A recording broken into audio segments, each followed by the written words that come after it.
I'm going to start by talking about Bitcoin, which I'm sure nearly all of you have probably heard of. Very simply, it's a form of digital cash. So like cash in the real world, it's anonymous when you use it. No one knows where it's going, who's using it, and who's spending it, and who's getting it. And it's simple to use, like cash. And of course, when most people go online now, they tend to use a credit card or a debit card or PayPal. Bitcoin, or its aspiration anyway, is to be just like cash, anonymous, simple. Now that's pretty interesting in many ways, but really I think the much more interesting thing about Bitcoin is really how it works rather than what it actually is. And how it works is that it is one of these, a decentralized, autonomous organization. Now, a bit like the internet back in the sort of mid-90s, no one really exactly knew what its potential was, and no one really knew, a lot of people didn't really know what it was at all. No one really knows what decentralized, autonomous organizations are going to be in the future, but you probably ought to get used to seeing these initials, this acronym, because like the internet, you'll probably be hearing a lot more about it. Now, Bitcoin is the first working example of one of these, and the geeks in Silicon Valley and elsewhere are very excited by it, and there is already venture capital going into developing this type of organization. What the technology behind Bitcoin has done has allowed people to interact with each other over the internet without any need for any sort of third-party monitoring or third-party coordination or regulation. So the trust that can exist between two people using Bitcoin is built into the very technology and the coding behind Bitcoin. So this opens up all sorts of mind-boggling possibilities, for example, and this is why it's exciting people so much in sort of in geekdom. It's possible, for example, that people online might set up a company together without any need for any regulatory authority to oversee the relationship between the people involved in that trading company. It might be possible, for example, for all of us to set up an online campaign or an online political party without the need for any leadership or central authority to make that actually work. So as I said, this is beginning to develop, and it's beginning to get money behind it. Now, of course, Bitcoin has done that in the world of money and currency. The real cash we use in the real world is very heavily controlled and regulated, in theory anyway, by central banks. There is a big third party there keeping an eye on what's going on. This is the US Federal Reserve. So this is the most important central bank in the world, in theory controlling the most important currency in the world, the dollar. It was founded in 1913, in theory to bring stability to the US economy. 16 years later, there was the biggest financial crash that ever been in history, but we'll sort of skirt over that fact. But in many ways, this is emblematic of what I think the 20th century was about. The US Fed is big, it's centralized, it's hierarchical. It's the way that we thought, in this case, currency and money had to be controlled and regulated and run 100 years ago. This is the 20th century. I think that Bitcoin, decentralized, non-hierarchical, autonomous, much smaller, is the 21st century.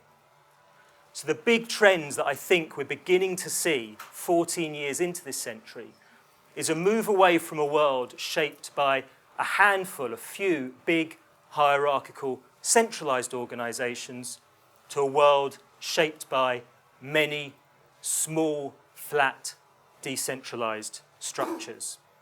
And if we look at many of the institutions that secured their power in the 20th century, I think we can see their power gradually being chipped away by smaller organisations and smaller decentralised structures. So let's take our political parties, for example.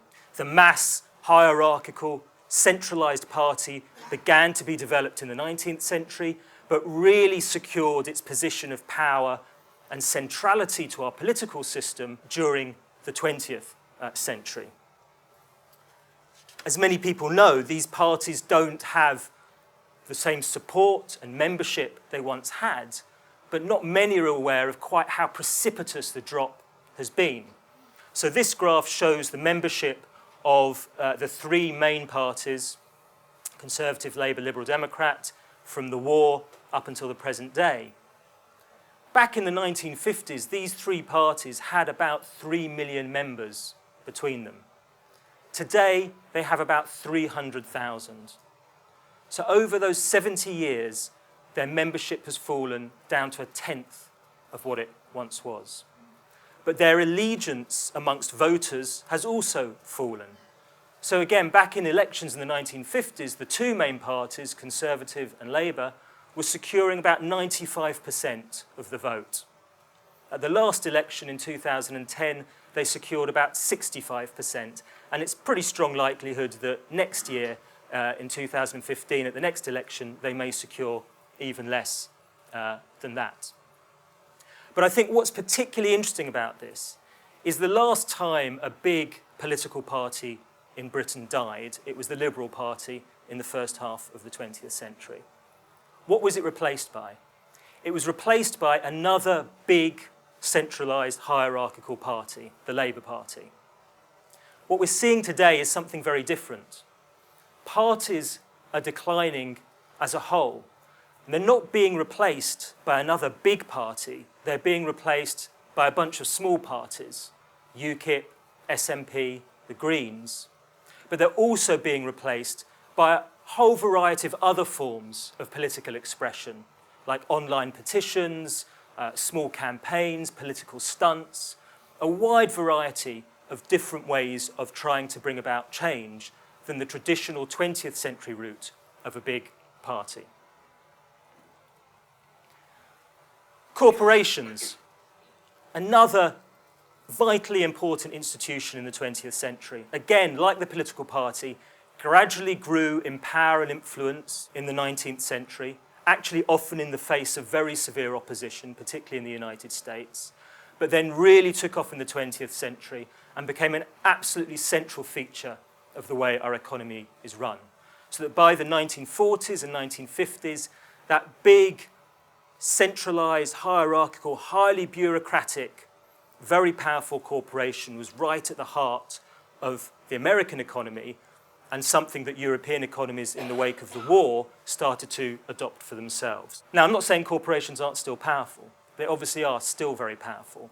But their power today is nothing like what it was back in the middle of the 20th century. For example, if you look at the biggest 100 companies in the United States today, a third of those didn't even exist 10 to 15 years ago. There's a huge churn in the corporations that hang around, the incumbency rate of corporations that hang around at the top. And this is creating enormous volatility. So one study found that the CEOs of America's publicly listed companies, 80% of them had been ousted from their position before they were expected to go. This is like sort of football managers, corporations. There's so much volatility and stress in the world of corporations that CEOs themselves can't hang on to their jobs for very long. Now, some people say about this, well, isn't it the case that the old corporations that once existed are now just being replaced by new, big, centralized corporations like Google and Facebook, the new IT companies? And there's a certain truth in that, but I'd say two things about that. Firstly, whatever you think of Google and Facebook and those sorts of IT corporations, they're very different to what existed before. They've flourished because they have become successful platforms for the activity of millions of other smaller organisations and individual actions. They're not like the mass production companies of the middle of the 20th century, which literally churned out products to a passive bunch of consumers. Google, Facebook, etc. are flourishing because they provide a platform for other people to be active and take action. I would also say a second thing about that. If something like decentralized autonomous organizations and the technology behind that takes off, then there's really no guarantee that some of the big, huge IT companies we have now are going to be around in 10, 20 years' time. It's quite possible that this new technology could well replace the social networks, the search engines that we now rely on, and those themselves become far more decentralized and actually controlled by the individuals who use them, rather than a chief executive and a board and a bureaucracy at the very top. It's very reminiscent of the thought of an economist called Joseph Schumpeter, who is famous for arguing that it's in the nature of capitalism to be creatively destructive, that you get big companies controlling the economy, but those are always subject to challenge from smaller, innovative, more fleet-of-foot companies from below, which then themselves kick those companies out, themselves become big and slow and uninnovative, and they themselves get challenged from below.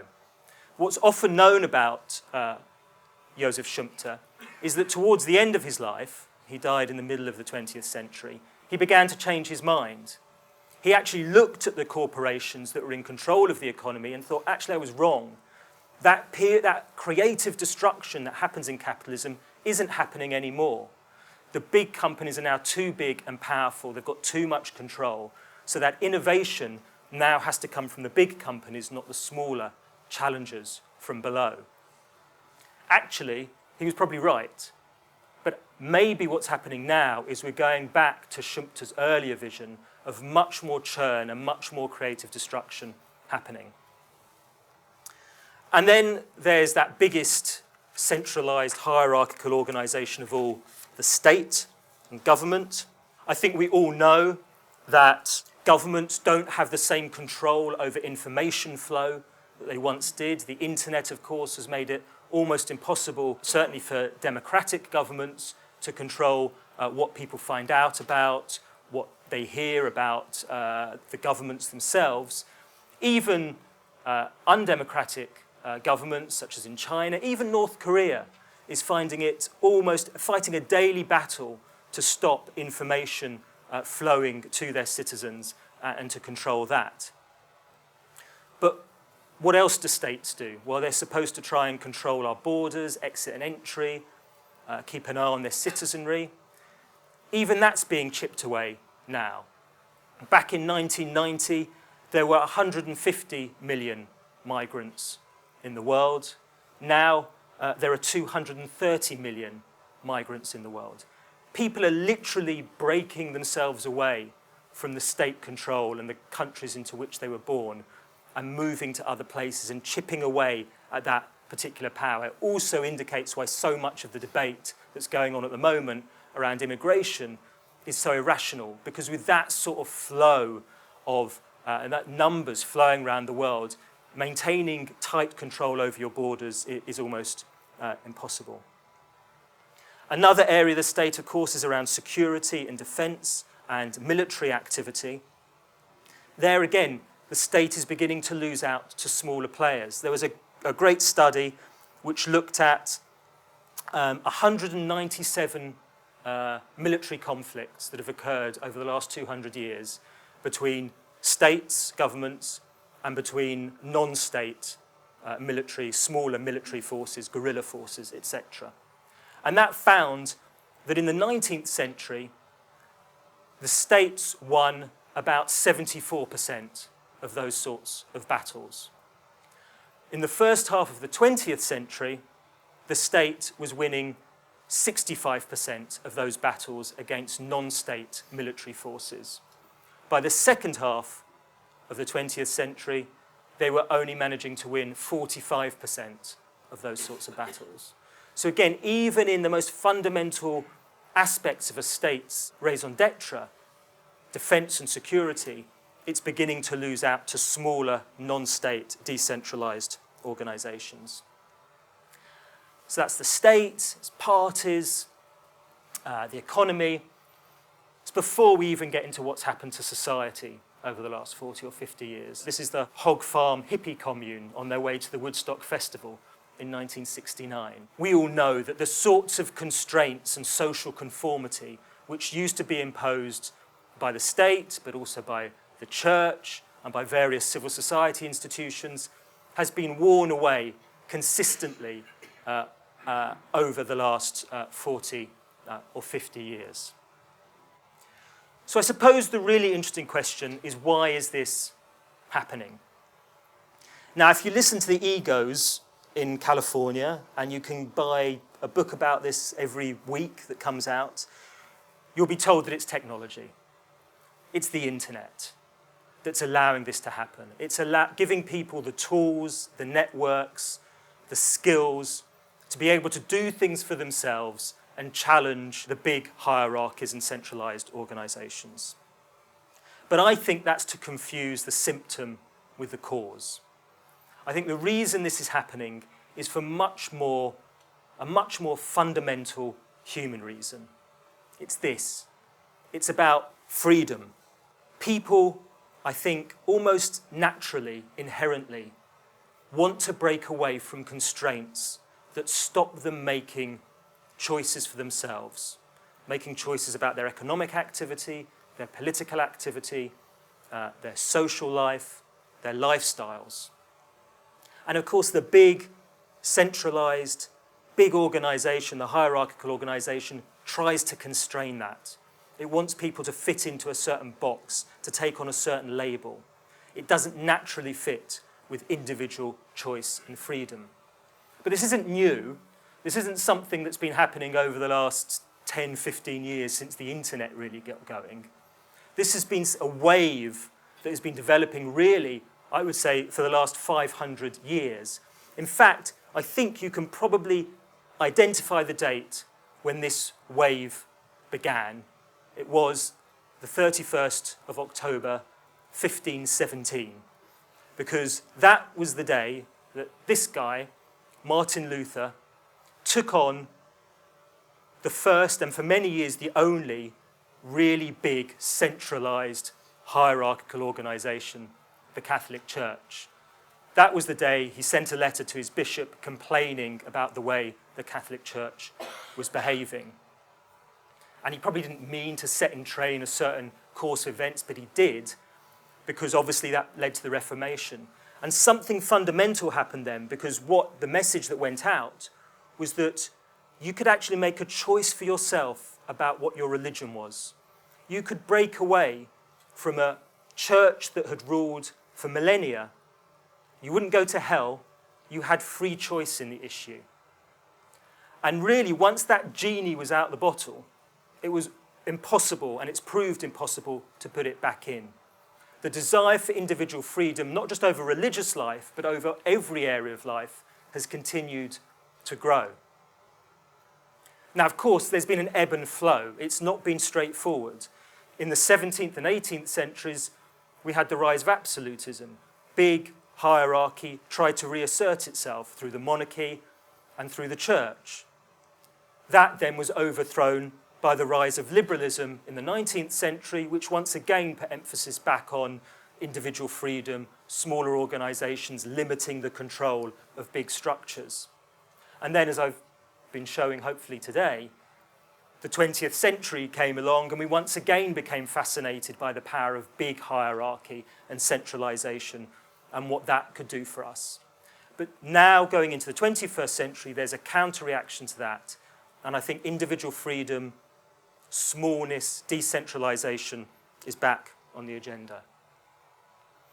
So what does it mean in the longer term? Well, I think it means more freedom and creativity.